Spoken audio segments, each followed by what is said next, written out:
সুপ্রিয় দর্শক মন্ডলী, বাঘা ইব্রাহিম টক থেকে আমি ইব্রাহিম চৌধুরী আপনাদের আবারও শুভেচ্ছা এবং ভালোবাসা জানাচ্ছি। আজকে যে মুহূর্তে এখানে ভিডিও রেকর্ড করছি সেটা হচ্ছে 19 ডিসেম্বর। বাংলাদেশের নির্বাচন, বাংলাদেশের রাজনৈতিক পরিস্থিতি নিয়ে কথা বলা শুরু করেছি গত এক সপ্তাহ থেকে। এর ধারাবাহিকতায় আজকে মনে করেছিলাম যে তৃতীয় দিনে বাংলাদেশের নির্বাচন, রাজনীতি কোন দিকে যাচ্ছে এসব নিয়ে আমাদের সবার উৎসাহ, বিশেষ করে বিদেশে যারা থাকেন তাদের কাছে সবাই জানতে চান যে কি হচ্ছে দেশের, এবং আমরা যারা প্রথম প্রজন্মের প্রবাসী আমাদের তো মন ধ্যান সব দেশকে নিয়েই থাকে, এবং আমরা যেহেতু সংবাদপত্রে কাজ করি এটা খবর রাখতে হয় এবং অনেকেই ফোন করেন তাদের খবরটাও জানাতে হয়। সো এই ধারাবাহিকতায় আজকে যখন এইসব বিষয় নিয়ে, জাতীয় নির্বাচন এইসব বিষয় নিয়ে আলোচনা শুরুতেই বেশ কিছু ঘটনা ঘটে গেছে গত কয়েকদিন থেকে। আমাদের একজন উদীয়মান তরুণ নেতার হত্যাকাণ্ড, তাকে ঘিরে যে রাষ্ট্রীয় শোক, এটা অভাবনীয়। একজন ওসমান সাদি, তিনি বেঁচে থাকলে এদেশের রাজনৈতিক পরিবর্তনে কতটা ভূমিকা রাখতে পারতেন, এদেশের ইনসাফের রাজনীতি কায়েম করে কতটা তিনি সফল হতে পারতেন সেটা সময়ের পরীক্ষায়। কিন্তু ইতিমধ্যে তার জন্য যে শোক দেখা গেছে বিভিন্ন মহলে, বিশেষ করে দেশে, আমরা যারা দেশের বাইরে থাকি অনেকের অনুমানই না, এবং সম্ভবত প্রথমবারের মতো একজন রাজনৈতিক তরুণের জন্য স্বাধীন বাংলাদেশে রাষ্ট্রীয় শোক ঘোষণা করা হয়েছে। এটা অনেক বড় ঘটনা। যদিও যে মা তার সন্তান হারিয়েছেন, যে বাবা তার সন্তান হারিয়েছেন, যে স্ত্রী তার স্বামী হারিয়েছে, এই দুঃখ, এই অভাব কোনোদিনই পূরণ হবে না। এটার পাশাপাশি যে রাষ্ট্রীয় শোক চলতেছে, আমি যে মুহূর্তে নির্বাচন নিয়ে কথা বলা শুরু করেছি বা কথা বলার ইচ্ছা প্রকাশ করতেছি, পাশাপাশি আরো যখনই দেশে কোনো বড় পরিবর্তন হয়, বড় ঘটনা ঘটে, যে কোনো দেশে অনেক শৃঙ্খলা বিশৃঙ্খলার ঘটনা ঘটে, সংবাদদের উপর হামলা হয়েছে, এই হামলা ঘটনা সারা বিশ্বব্যাপী যেভাবে প্রচার পেয়েছে আন্তর্জাতিক মিডিয়ায়, আন্তর্জাতিক মহলে, এটা দেশের জন্য কোনো অবস্থায় কোনো ভালো সংবাদ নয়। এটা দেশ যারা পরিচালনা করছেন তারা যেমন জানেন, যারা রাজনীতির স্টেক হোল্ডার, সব বড় বড় দল, বিএনপি, জামাত, অন্যান্য রাজনৈতিক নেতৃবৃন্দ, কেউ এই বিষয়টাকে সুখকর মনে করেন। ও সরকার নিজেই, সরকার প্রধান থেকে সম্পাদকদের ফোন করেছেন, কথা বলেছেন এবং দুঃখ প্রকাশ করেছেন, কিন্তু নিজেদের ব্যর্থতা নাই এটাও বলছেন না। তো এইসব বিষয়ে সামাল দিয়েই আমাদের এগিয়ে যেতে হবে। এবং অনেকে বলেছে যে নেপথ্যের, অনেকে দেশে বিশৃঙ্খলা করতে চায়। যদি এই যারা বলতেছেন তারা নিশ্চয়ই জানেন, আমরা দূর থেকে তো এসব জানি না, অনুমান নির্ভর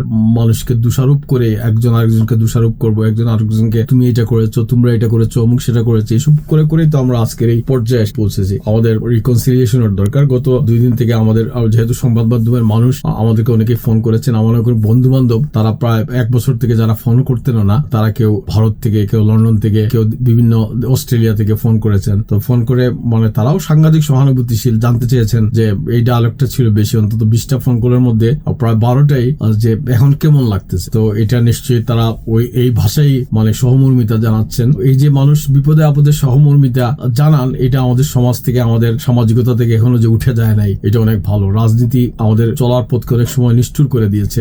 আমরা বন্ধু হারিয়েছি, বন্ধু হারাই, আমরা পরিবারে সমাজে বৈরিতা সৃষ্টি হয়। এই বৈরিতা, এই পারস্পরিক দোষারোপ, তুমি এই করেছো, তোমার দল এইটা করেছে, এইসব করতে করতে আমরা এমন এক জায়গায় পৌঁছেছি। আমি তো বললাম যে আমি এখন ঘন ঘন সফর করি সেই আফ্রিকান দেশগুলোর বিভিন্ন জাতি গোষ্ঠীর মধ্যে যে সংঘাত, যে তোমার গোষ্ঠীর লোক এই করেছে, তোমার ট্রাইবেল লোক এই করেছে বলে তারা যুগের পর যুগ লড়াই করতেছে। আমরা তো সেটা করবো না। আমাদের তো দেশ একটাই দেশ। এই দেশের এখন ডিসেম্বর মাস, এই দেশের পতাকা উড়াতে গিয়ে এমন কোন পরিবার নাই যে পরিবার 71-এ ভুক্তভোগী হয় নাই। যুদ্ধ বিধ্বস্ত দেশ, আমরা সেই দেশে বড় হয়েছি। যে তরুণ মিছিল করছেন তারা বাবা সেই যুদ্ধ বিধ্বস্ত দেশেই বড় হয়েছেন। আমরা যুদ্ধের পরে একটা ধ্বংসের দেশ আমরা বাংলাদেশের মানুষই ঠিক করেছেন। এখনো দেশে যদি বিশৃঙ্খলা থাকে, রাজনৈতিক বিশৃঙ্খলা, সামাজিক বিশৃঙ্খলা, এটা আমাদের ঠিক করতে হবে। যদিও এরকম দুঃখজনক ঘটনা ঘটে যায়, তো ঘটনা এটা আমরা ফিরে পাবো না, কিন্তু এটার জের ধরে যে তুমি এই করেছো বলে আমরা সেই করব, এটা প্রতিশোধের যে স্পৃহা, এই স্পৃহা থেকে আমাদের সমাজকে আমরা বেরিয়ে আসতে পারবো না? অবশ্যই পারবো। এটা মানুষের পক্ষে সম্ভব। বেশি দিন একজন মানুষের জীবনে এই সমস্ত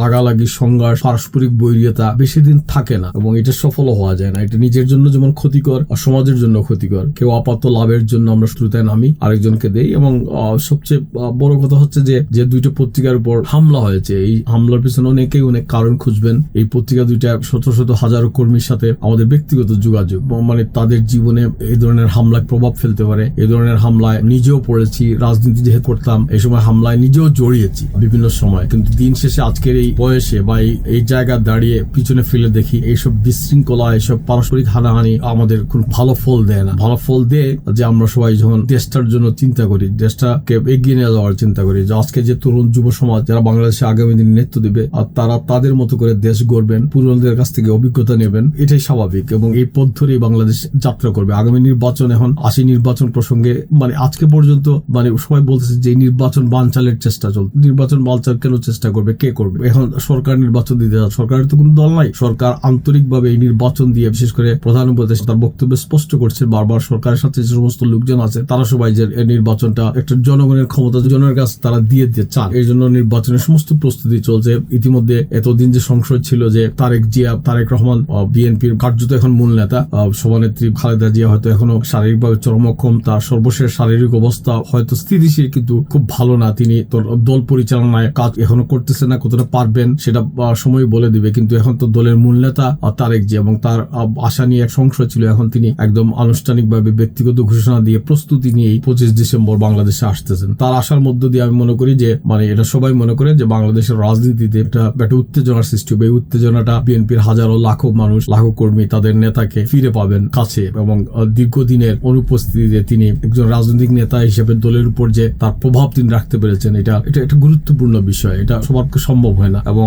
এটা তিনি যেভাবে হোক, আপনার বিএনপির রাজনীতির আমরা সমালোচনা করব, আর রাজনীতির সমালোচনার জায়গায় এমন কোন রাজনৈতিক দল এমন টিভিতে কোথাও কেউ হয় নাই যাকে কেউ সমালোচনা করেন, এবং এই প্রতিপক্ষ জামাত ইসলাম, এনসিপি বিএনপির রাজনীতির ত্রুটি দেখবে। পাশাপাশি বাংলাদেশের রাজনীতি থেকে আওয়ামী লীগ এই নির্বাচনে আওয়ামী লীগকে বাদ দিয়ে নির্বাচন হচ্ছে, কিন্তু অদৃশ্যভাবেও হলেও আওয়ামী লীগের উপস্থিতিতে এই নির্বাচনে থাকবে। এই যে না থাকা, 5 জন মানুষকে যদি আপনার বাড়িতে দাওয়াত দেন এবং একজনকে এই দাওয়াতে উপস্থিত থাকে না, থাকার কথা ছিল, তখন এই মানুষটাও কিন্তু অনুপস্থিত থাকলেও একটা উপস্থিত থাকে। আওয়ামী লীগের যে সংখ্যালঘু ভোট, আওয়ামী লীগের যে কমিটি, দলীয় সমর্থক, গ্রাম পর্যায়ে তাদের যে একটা বনেদি ভোট, আমরা দেখেছি বহু মানুষ সেই 70-এর নির্বাচন থেকে এখন পর্যন্ত নৌকাকে ভোট দিয়ে আছে।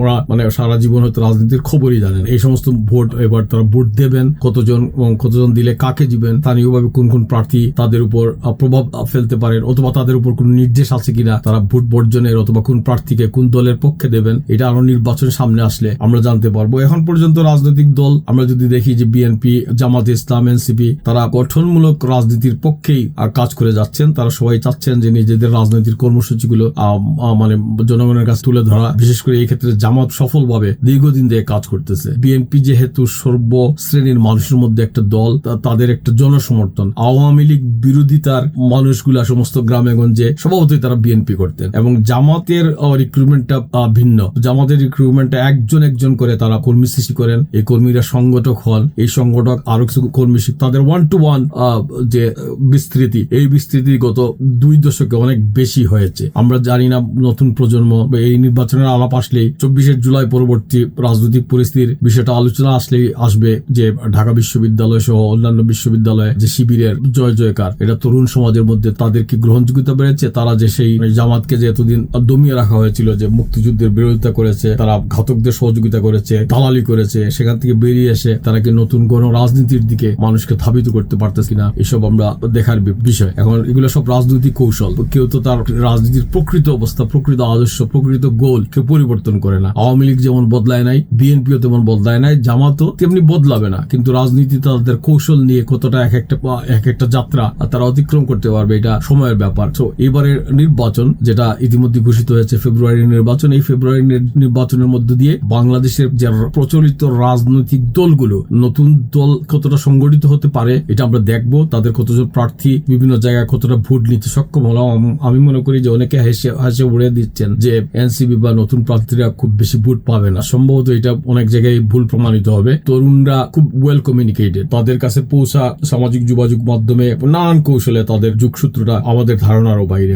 অনেক ক্ষেত্রে আমি মনে করি তারা তরুণ সমাজের একটা বড় প্রশ্ন পাবেন। কতটা নির্বাচনে তারা জয়লাভ করতে পারবেন এটা সময় বলবে। পাশাপাশি আমাদের কিছু পুরনো রাজনৈতিক নেতৃবৃন্দ আছেন, বিভিন্ন দল করেন, বামধারার উদার গণতান্ত্রিক দল করেন, এইসব দলেরও কিছু প্রার্থী কোথায় নির্বাচনে যাচ্ছেন, কিভাবে যাচ্ছে, এটা আরো এখনো পুরো শেপ নেয় নাই। আমি মনে করি আগামী 1-2 সপ্তাহের মধ্যে, বিশেষ করে তারেক জিয়া দেশে আসার পরে বাংলাদেশের রাজনীতিতে একটা পরিবর্তন বা নির্বাচন কেন্দ্রিক একটি বড় ঝাঁকি দেখতে পাবো। এই ঝাঁকিটা কিভাবে শেপ নেবে জাতীয় রাজনীতিতে এটা দেখার অপেক্ষায়। বাট সেই পর্যন্ত আমাদের দেশে যে কোনো সময় যেহেতু একটি রাজনৈতিক সরকার ক্ষমতায় নাই, অন্তর্বর্তীকালীন সরকার, এই সরকারের পুরো চেইন অফ কমান্ডে একটা গণতান্ত্রিক দল যেভাবে ক্ষমতায় থাকে সেইভাবে ক্ষমতা এখন নাই। না থাকলে এই যে পত্রপত্রিকার হামলার ঘটনা নিয়ে প্রধান উপদেষ্টাকে দুঃখ প্রকাশ করতে হতো না। অনেক বিষয় ঘটে যাচ্ছে তাদের নিয়ন্ত্রণের বাইরে। আমরা দোষারোপ করতে পারি তাদের ব্যর্থতা নিয়ে, এবং করা হচ্ছে, কিন্তু এই ব্যর্থতা দিয়ে দোষারোপ করবে, আপনি যাবেন কোথায়? আপনি তো এই দেশে তাদের মাধ্যমে এখন নির্বাচনটা করাতে হবে। সুতরাং